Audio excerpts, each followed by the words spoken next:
What's up, fans? I'm happy to be a Fever. You see me? See me? You see me? You see me with this on? Yeah, I'm back, baby. I'm back where I started. Let's go. When I first stepped onto that stage for the press conference, an unexpected wave of emotion washed over me. I found myself not just standing before a room of reporters and cameras, but transported back to the very beginning of my journey.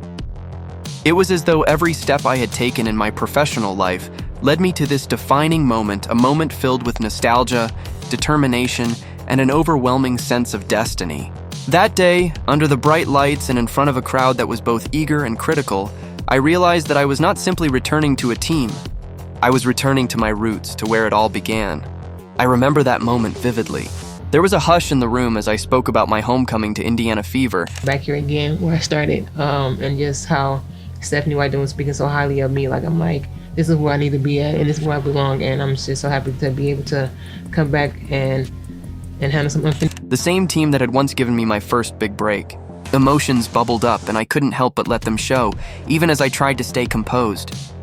Every word I uttered carried the weight of years of hard work, sacrifice, and the sheer joy of returning to a place that had molded me into the athlete I am today. In that moment, I felt a deep connection to my past, and I knew that this was exactly where I was meant to be. It wasn't just about the nostalgia, though. The praise I received from respected figures like Stephanie White, whose kind words affirmed my belief in this very path, resonated with me on a personal level. Her admiration made it clear that this homecoming was not just a personal victory, but also a powerful statement about where I belonged. People in the Fever, we're like, y'all. That's not my point. There's a lot of other going on that players are like, this ain't where I want to be. Over there. Yeah. The kind of recognition that fuels your passion and reaffirms your purpose in life. It's a reminder that sometimes the journey is just as important as the destination. Over the past few years, there had been whispers and bold claims circulating in the media about Indiana Fever. Claims that painted our organization as a team that no one in the league really wanted to join. Critics argued that established stars would steer clear of our ranks, choosing instead to avoid the pressures and the constant glare of media scrutiny that came with playing alongside high-profile talents like Caitlin Clark. The narrative was that the spotlight was too harsh, the expectations too great, and the arena too loud for those who valued a more low-key career. I recall a particularly heated comment from a well-known critic, someone who claimed in no uncertain terms that even the most decorated players would shy away from the chaos and the constant attention that seemed to follow the Fever wherever we went.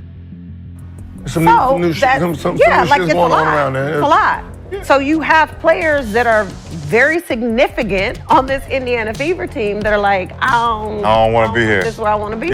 That was the story the pundits had spun. A story that suggested our team was nothing more than a hotbed of controversy and unfulfilled promises. But the truth, as I knew it in my heart, was entirely different.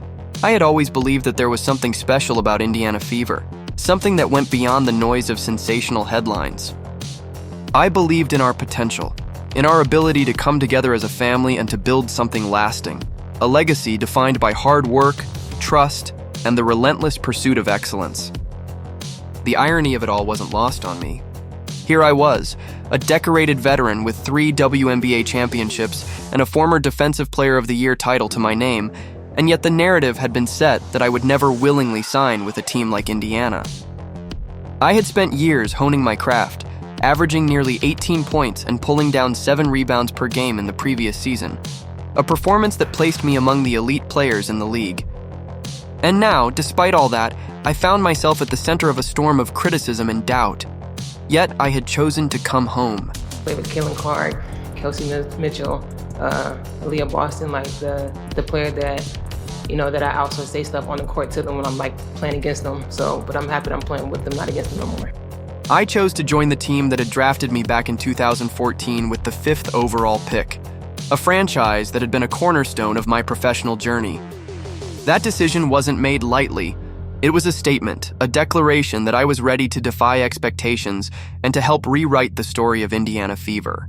There is something undeniably powerful about returning to where you started. It's like coming full circle. When I walked into the press room that day, I wasn't just announcing a new contract. I was unveiling a chapter of my life that had been waiting to be continued. I wanted the world to know that I was coming back to finish what I had started.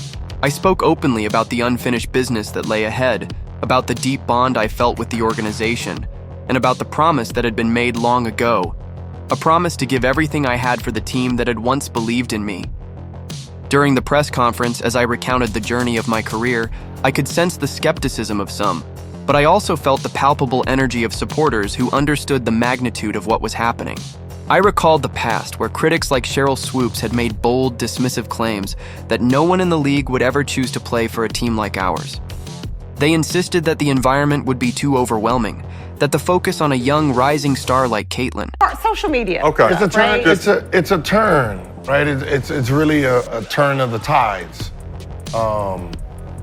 Well, right. Gil, here's my point. The beginning of the year. One of the most compelling aspects of this new chapter is the chemistry that is already forming on the court. I've always believed that basketball is as much about relationships as it is about statistics. You can have all the talent in the world, but if the players don't trust one another and work in harmony, success will always remain elusive. In my many years in the league, I have seen the transformative power of camaraderie. When you build trust, you build a foundation for greatness. And that is exactly what we are doing here. We are not just assembling a roster. We are crafting a family, a unit that will fight for every rebound, every pass, and every win. I want to talk a little bit about the unique dynamic that is emerging between myself and Caitlin Clark. For those who may not be as familiar with our on-court roles, let me explain. I am known for my explosive transition scoring, a skill honed through years of sprinting down the court at full tilt, maintaining balance despite contact, and finishing at the rim with a combination of power and finesse. Last season, I was one of only a select few players to average nearly 18 points and pull down 7 rebounds per game. No. I can't. Bro, Cheryl Swoops is willing to lie about her own career before she even admits that Caitlin is dominant. Those aren't just numbers. They represent countless hours of practice, a relentless drive to improve, and the ability to perform under pressure. Caitlin Clark, on the other hand, has dazzled fans with her uncanny vision on the court. Her ability to dissect defenses with pinpoint passes has been a revelation for our organization. In a season filled with critics who claimed that her style of play would only lead to chaos and uncoordinated offense, she has instead shown that creativity and precision can coexist beautifully on the hardwood. When I saw the way she orchestrated the offense, I knew that our games would never be the same. And now, as I join forces with her, the potential for a dynamic fast break duo is enormous. Imagine this: a break where I surge ahead, drawing defenders and creating openings, only to find Clark already in position to deliver a perfectly timed pass that results in an easy basket. That synergy is the kind of basketball that wins championships. The strategic significance of our pairing goes beyond just exciting play. It speaks to the philosophy of our organization, a philosophy that values versatility, resilience, and the willingness to take risks. A tremendous, not only tremendous player, but a tremendous person. And what she's done the last 9 years in her career has put her in the elite company of many athletes and many players. Critics had painted a picture of a team that was doomed to underachieve, suggesting that veteran players would simply shy away from the spotlight if they were forced to play alongside a high-visibility rookie like Clark. Yet, here we are proving that such narratives are nothing more than outdated assumptions. I am not coming to Indiana Fever as a backup or a consolation prize. I am coming as a leader, a mentor, and an active participant in every play on the court. My role is to bring a championship mentality to every practice, every game, and every moment we share as teammates. During the press conference, I was asked about the story that had dominated the offseason, the narrative that established stars would avoid the fever. It was a conversation that many media outlets and pundits had fixated on, but I saw it in a different light. I explained that while there was a lot of chatter on social media and in the locker room about the pressures of playing in Indiana, To Natasha and to her family for coming back to us. Because when a player returns to a place that drafted them, that's special. And she chose us because she could have gone any. the reality was that the passion for the game and the commitment to winning far outweighed any external factors.